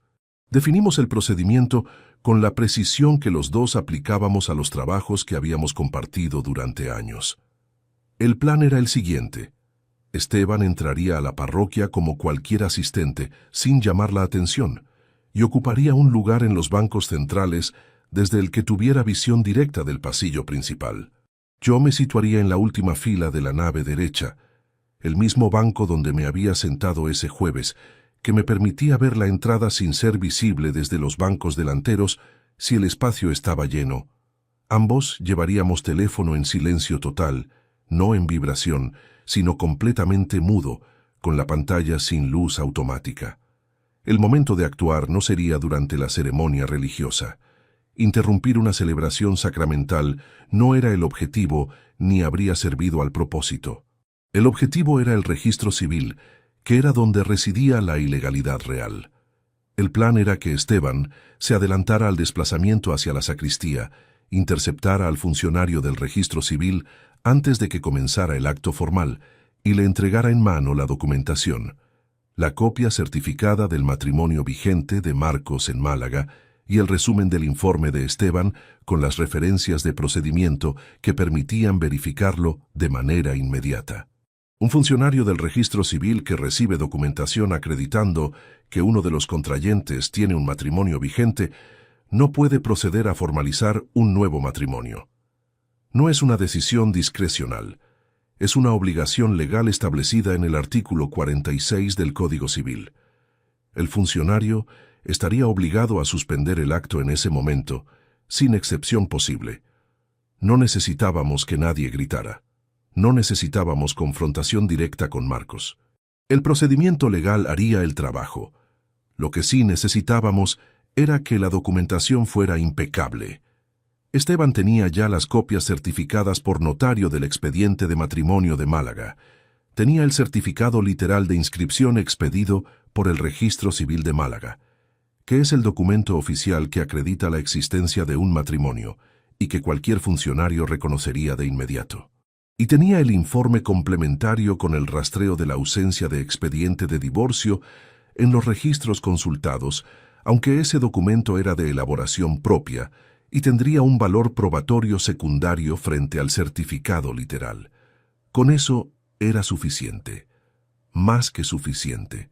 La semana siguiente a ese viaje fue la más extraña del proceso entero, no porque ocurriera algo significativo, sino precisamente porque no ocurrió nada. Los días transcurrieron con una normalidad que tenía algo de irreal, como cuando uno sabe que hay una tormenta anunciada y el cielo sigue despejado y la temperatura sigue siendo agradable y resulta casi imposible creer que el parte meteorológico sea correcto. El grupo de WhatsApp familiar generó varios mensajes en esos días. Natalia confirmó el horario. La ceremonia comenzaría a las 12 del mediodía del sábado 8 de marzo. El banquete sería en un restaurante a 10 minutos de la parroquia, con reserva para 74 personas. Carmen envió una fotografía del vestido que había elegido para el día, con un comentario sobre el color. Marcos añadió una nota sobre el coche que tenían reservado para la salida de la iglesia. Leí cada mensaje con la distancia de quien observa desde fuera de una habitación cuya puerta está cerrada. Respondí a ninguno. El sábado 1 de marzo, una semana antes de la boda, Natalia me llamó por segunda vez en los últimos meses. La conversación fue breve, 5 minutos escasos, y tuvo un tono diferente al de la llamada de diciembre. Menos rendija, más organización. Me dijo que había estado pensando que quizás yo podía asistir a la recepción del banquete, aunque no a la ceremonia, que Marcos había dicho que le parecía bien, que así no había tensión en la iglesia, pero tampoco quedaba completamente excluido. Escuché, dejé que terminara, y luego le dije que lo pensaría. ¿Que lo pensarás?, repitió con un tono que mezclaba sorpresa y algo de irritación, como si hubiera esperado una respuesta diferente en cualquiera de las dos direcciones. Le dije que sí, que era lo que tenía en ese momento. Colgó sin decir nada más. Lo que no podía contarle era que su propuesta llegaba 7 días tarde y varios meses tarde. Que la decisión sobre dónde iba a estar el 8 de marzo la había tomado yo en una mañana de enero haciendo la cama, y que no implicaba el banquete ni ninguna negociación sobre mi lugar en el evento. Implicaba el banco de la última fila de la nave derecha de la parroquia de San Agustín. El jueves 5 de marzo quedé con Esteban por última vez antes del día. Nos vimos en un café en Atocha, cerca de la estación, a las 5 de la tarde. Revisamos el procedimiento completo una vez más, sin prisas punto por punto. Verificamos que los documentos que llevaría Esteban estuvieran en orden. El certificado literal del Registro Civil de Málaga, la copia del informe pericial complementario con las referencias documentadas y una carta de presentación redactada por Esteban en su calidad de investigador privado colegiado, identificándose ante el funcionario del Registro Civil como portador de documentación relevante para el acto que se iba a celebrar. Esa carta era importante, no porque tuviera valor legal propio, sino porque establecía desde el primer momento el carácter formal de la intervención. No era un familiar alterado apareciendo con acusaciones, era un profesional identificado entregando documentación oficial. La diferencia en términos de cómo respondería el funcionario era determinante. Esteban revisó los papeles encima de la mesa del café con el mismo gesto que yo reconocía de años de trabajo conjunto. Cada página al trasluz unos segundos, como si verificara que la tinta era real. Luego los ordenó, los metió en una funda de plástico transparente y la funda en el interior del maletín. ¿Tienes alguna duda sobre el procedimiento?, me preguntó. Ninguna, le dije. ¿Y sobre lo que viene después? Eso me lo quedé un momento antes de responder. Lo que vendría después era algo sobre lo que había pensado con más detenimiento que sobre cualquier otra parte del proceso. No el día de la boda, no la interrupción de la ceremonia, no la reacción de Marcos cuando los documentos aparecieran. Lo que vendría en los días siguientes, el modo en que Natalia lo procesaría, el camino que ella tendría que recorrer desde el caos del 8 de marzo hasta cualquier punto de equilibrio futuro al que llegara, y que tendría que recorrer sola, porque yo no iba a estar disponible para acompañarla de la manera en que ella hubiera esperado que un padre estuviera. Eso ya estaba decidido también, pero no era para esa conversación. Le dije a Esteban que tampoco tenía dudas sobre lo que venía después. Asintió. Pidió la cuenta. Nos despedimos en la puerta del café con un apretón de manos. El mismo gesto de siempre, sin más palabras de las necesarias. Esteban era la clase de persona que no añade palabras cuando los hechos ya están organizados. El viernes 6 de marzo volví a Valladolid en el último tren de la tarde. Llegué a casa pasadas las 10. Fui al dormitorio, abrí el armario y descolgué el traje gris de la capa de plástico donde había estado guardado desde la última vez que lo había usado, más de 2 años atrás. Lo extendí en la cama y lo revisé. El tejido estaba en buen estado, sin marcas ni arrugas permanentes, con ese peso ligero de la lana mezclada que respira bien aunque se lleve puesto durante horas. Saqué el cepillo del cajón inferior del armario y le di 2 pasadas en los hombros y en las solapas. Comprobé los botones. Colgué la chaqueta en una percha y los pantalones en otra, y los dejé en el exterior del armario, para que terminaran de ventilar durante la noche. Busqué la corbata gris oscuro que combinaba con ese traje. La encontré en el fondo del cajón de los accesorios, enrollada, y la estiré con cuidado para que recuperara la caída correcta antes de mañana. Preparé los zapatos negros con el betún que tenía guardado en el zapatero del recibidor, el mismo frasco de siempre, medio vacío desde hacía años, y les di lustre con el paño de algodón que guardaba en una bolsa de tela dentro del zapatero. Los zapatos eran buenos. Los había comprado en el 99 y los había cuidado con la constancia que mi padre me enseñó, que decía que un zapato bien mantenido dura más que el hombre que lo usa. Cuando terminé de preparar todo, lo dispuse en la silla del dormitorio con el orden en que lo vestiría por la mañana. Los zapatos debajo, los pantalones doblados en el asiento, la camisa blanca sobre el respaldo, la corbata encima de la camisa, la chaqueta en la percha colgada del borde superior de la silla. Me fui a la cocina. Me hice una infusión que no terminé. Estuve sentado en la mesa durante un rato con las manos alrededor de la taza, mirando el hule de la mesa sin ver nada en particular. Mañana era sábado. A las 12 del mediodía en la parroquia de San Agustín, un hombre que llevaba 8 años casado con otra mujer intentaría firmar un acta de matrimonio con mi hija, y yo estaría en el banco de la última fila, de traje, solo, sin haber sido llamado, esperando el momento en que lo que había tardado meses en construir ocupara finalmente el espacio que le correspondía. No sentí satisfacción anticipada. No sentí alivio. Lo que sentí fue algo parecido a la quietud que precede a los actos que no tienen vuelta atrás. Una especie de gravedad serena, el peso específico de las decisiones que ya están tomadas y que solo esperan el tiempo que falta para convertirse en hechos. Apagué la luz de la cocina. Fui al dormitorio. El traje gris esperaba en la silla como lleva esperando todo lo que importa, sin ruido, sin prisa, con la certeza silenciosa de lo inevitable. El sábado 8 de marzo amaneció con el cielo cubierto sobre Madrid, de esos cielos bajos de principios de primavera que no terminan de decidir si van a llover o simplemente a quedarse ahí, grises y pesados, recordando que el invierno todavía no se ha ido del todo. Tomé el tren de las 8:15 desde Valladolid. Llegué a Atocha a las 10 menos 20, con casi 2 horas por delante. Desayuné en una cafetería de la estación sin prisa, con el periódico del día que no leí y un café que sí terminé. Después cogí un taxi hasta el barrio de Salamanca, le pedí al conductor que me dejara a 2 calles de la parroquia y caminé el resto. Llegué a San Agustín a las 11:40. La calle estaba ya con movimiento de boda. 2 coches con cintas blancas aparcados en doble fila, un grupo de mujeres en la acera con ropa de ceremonia y bolsos de fiesta que no correspondían bien con el frío de la mañana, un par de hombres fumando junto a la entrada lateral con la chaqueta del traje puesta y las manos metidas en los bolsillos del pantalón. Nadie me miró de manera particular. Era un hombre de traje en la calle de una iglesia el día de una boda. No había nada que llamara la atención. Entré por la puerta principal cuando el flujo de asistentes era suficiente para que mi presencia se diluyera. Caminé por el pasillo lateral derecho sin detenerme y ocupé el banco de la última fila, el mismo donde me había sentado el jueves de febrero cuando fui a reconocer el terreno.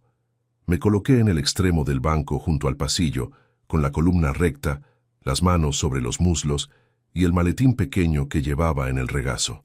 La parroquia se fue llenando de espacio. Desde donde estaba podía ver la distribución del espacio con claridad, los bancos delanteros reservados para familia directa, los intermedios para amigos cercanos, los del fondo para conocidos y compromisos. Vi a Carmen llegar con un grupo de mujeres que reconocí como familiares de su lado, vestida de azul marino, con el pelo recogido y una expresión de la que no podía ver los detalles a esa distancia, pero que por la manera en que saludaba a la gente parecía una expresión de día importante bien gestionado. No me vio. O si me vio, no dio señales de haberlo hecho. Esteban entró 12 minutos después, desde la puerta lateral, con el abrigo marrón oscuro y el maletín en la mano. Se sentó en un banco central del lado izquierdo, en el extremo del pasillo. No cruzamos ninguna mirada. A las 12:05, el órgano arrancó con el preludio habitual, y los presentes se pusieron en pie. Natalia entró por la puerta principal del brazo de un hombre que reconocí como su tío materno, el hermano de Carmen. Llevaba un vestido blanco de corte sencillo, sin exceso de vuelo ni adornos, con el pelo suelto cayéndole por los hombros. Caminaba despacio, con la cabeza ligeramente inclinada hacia adelante, como quien mira el suelo para no tropezar aunque sabe el camino de memoria. La vi avanzar por el pasillo central sin girar la cabeza hacia los lados. Marcos la esperaba junto al altar, de traje oscuro, con una sonrisa que desde el fondo de la nave parecía serena y bien puesta. Me quedé sentado mientras los demás estaban de pie, y nadie reparó en ello porque desde los bancos delanteros nadie miraba hacia atrás. La ceremonia religiosa duró 42 minutos. Hubo lectura, homilía, intercambio de alianzas y los votos dichos con la voz del celebrante guiando el ritmo. Escuché todo desde el banco del fondo con la misma atención distante con que se escucha algo que ocurre en el lado equivocado de una línea que ya está trazada. No sentí nada que pudiera llamarse satisfacción ni nada que pudiera llamarse alivio.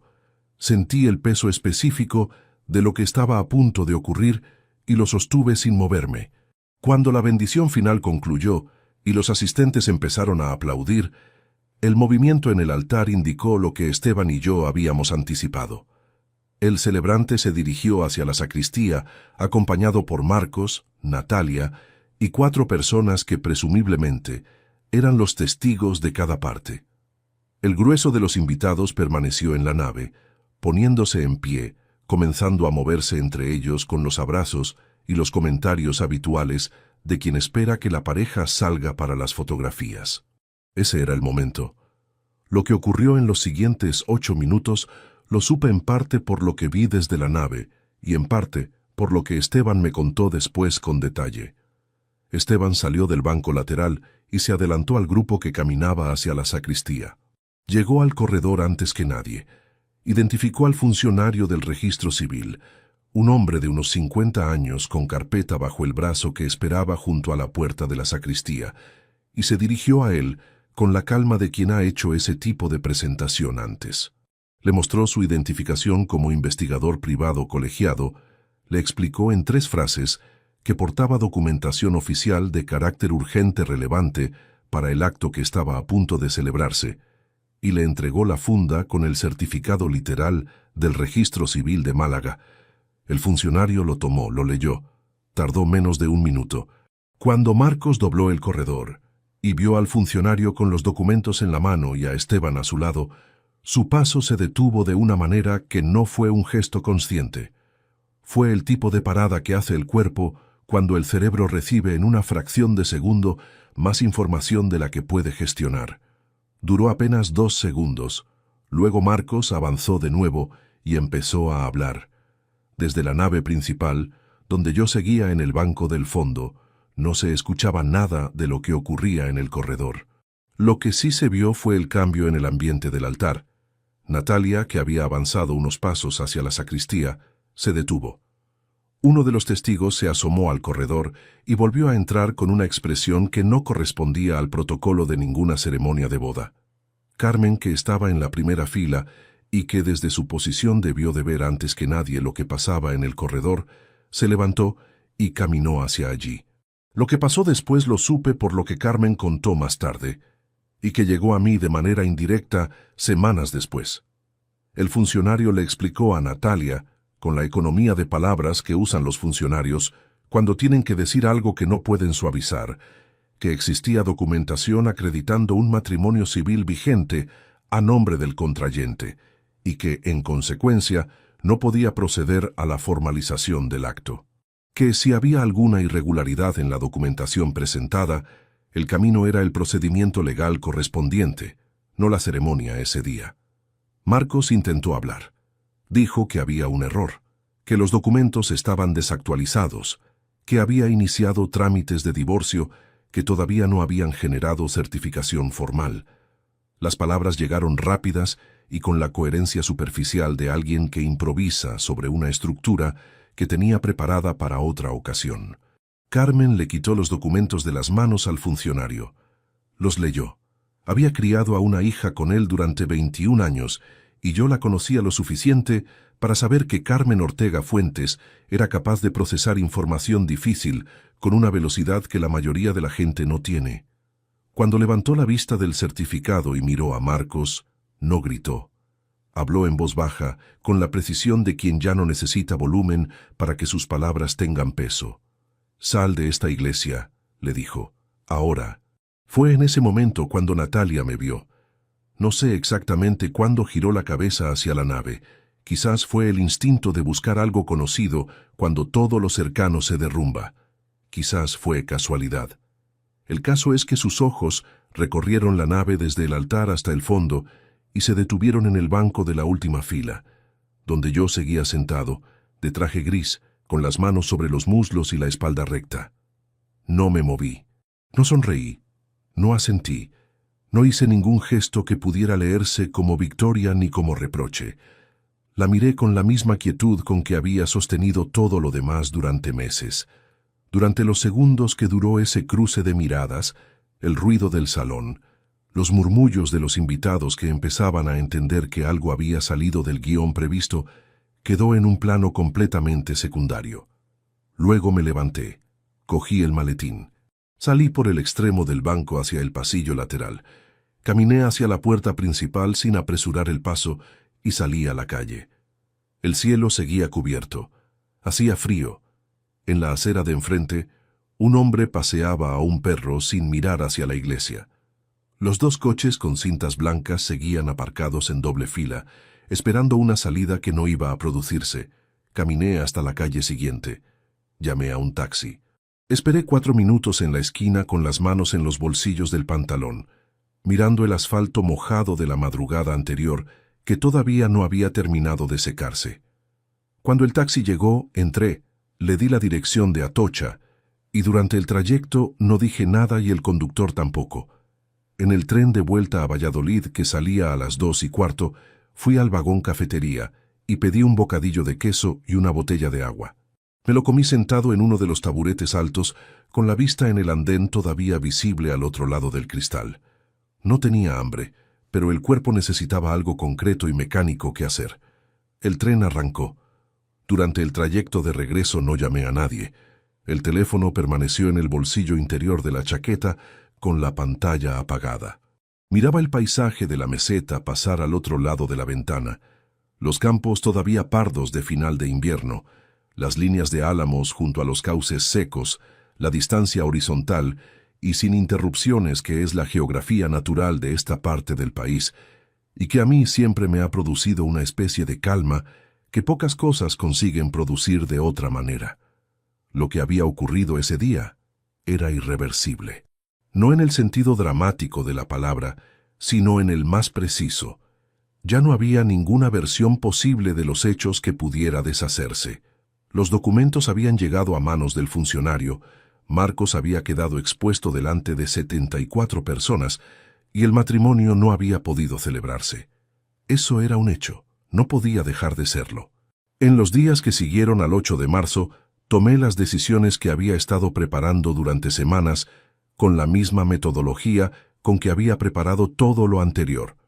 Sin prisa, sin dramatismo, con la precisión de quien sabe exactamente lo que está haciendo y por qué. El lunes 10 de marzo, cancelé la transferencia mensual que hacía a Natalia desde el año en que había empezado la universidad y que nunca había interrumpido, ni en los peores momentos de distancia entre los dos. Eran 800 euros mensuales que ella había recibido durante años, sin que en ningún momento, desde que empezó a trabajar, hubiera preguntado si seguían siendo necesarios, ni hubiera sugerido que ya no lo eran. Cancelé la orden permanente desde la banca en línea, un proceso que duró menos de 2 minutos. El martes, cancelé la tarjeta adicional de una cuenta que yo titulaba y de la que ella tenía uso desde el último año de carrera para emergencias, que en la práctica se había convertido en un recurso ordinario con movimientos regulares que yo revisaba cada trimestre y nunca había cuestionado en voz alta. El miércoles redacté el mensaje que le envié esa tarde a las 6:43. Fui a la boda. Tenías razón en que algo iba a cambiar. Las transferencias y la tarjeta están canceladas desde esta semana. Cuídate. 3 frases. Sin encabezado afectuoso. Sin insultos. Sin explicaciones que ella no necesitaba porque ya tenía toda la información disponible para construirlas por sí misma. No respondió ese día. No respondió esa semana. Carmen me llamó el jueves siguiente. La conversación fue breve y tuvo un tono que no había tenido ninguna de nuestras conversaciones en los últimos 6 años. Sin la tensión residual del divorcio, sin la gestión cuidadosa de lo que se dice y lo que no. Me dijo que Natalia estaba bien, en términos físicos y de estabilidad inmediata, que había mucha confusión y mucho dolor, que ella misma había necesitado varios días para procesar lo que había leído en ese corredor. No me preguntó desde cuándo lo sabía. Quizás lo calculó sola. Quizás prefirió no saberlo con exactitud. Lo que sí me dijo antes de colgar fue: «Hiciste lo que tenías que hacer». No le pedí que me lo dijera. Lo dijo sola, con la misma calma directa que siempre había tenido, y lo dijo como quien constata un hecho y no como quien otorga un reconocimiento. Colgué el teléfono y me quedé un rato sentado en el sillón del salón, con la tarde de marzo entrando por la ventana con esa luz que ya empieza a tener algo distinto, más limpia, más horizontal, que anuncia que el invierno ha cedido aunque el frío todavía no lo haya hecho del todo. Pensé en lo que quería que quedara de todo esto, no como legado heroico ni como lección moral bien empaquetada, sino en lo concreto y real que quería que los años demostraran. Quería que demostraran que hay una forma de querer a alguien que no pasa por su aprobación, que proteger a una persona no requiere que esa persona te lo pida ni que te lo agradezca, que un padre que tiene la posibilidad de evitar un daño real y elige no usarla para proteger su propia comodidad, no está siendo prudente, está siendo cobarde, y que la cobardía disfrazada de respeto a la autonomía ajena es la forma más conveniente que existe de abandonar a alguien sin tener que llamarlo abandono. También quería que demostraran que las consecuencias no son castigos, son la forma que tiene la realidad de enseñar lo que las palabras no consiguieron enseñar. Natalia había construido durante 6 años una relación conmigo basada en la utilidad que yo representaba para ella. 800 euros mensuales, una tarjeta de emergencias, un padre al que se podía llamar cuando se necesitaba algo concreto y mantener a distancia el resto del tiempo. Ese modelo tenía un coste que ella nunca había calculado porque nunca había tenido que hacerlo. Ahora tendría que hacerlo.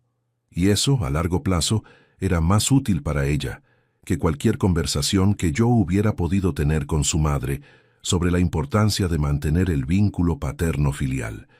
No me arrepentía de nada de lo que había hecho, ni de los meses de silencio, ni de la carpeta beige, ni del traje gris en el banco de la última fila, ni de las 3 frases del mensaje del miércoles. Cada decisión había sido la correcta dentro de las circunstancias reales que tenía delante, no dentro de las circunstancias que habría preferido tener. Lo que sí reconocía, con la misma honestidad con que había reconocido mis fallos como marido y como padre en los años anteriores, era que una parte de mí no iba a recuperarse de esto, aunque el resultado hubiera sido el correcto. No la parte que tomó las decisiones, sino la parte que siguió esperando, durante todo ese tiempo, que la historia pudiera terminar de otra manera. La parte que en una madrugada de diciembre estuvo 1 hora considerando la llamada que habría cambiado todo demasiado pronto y por las razones equivocadas.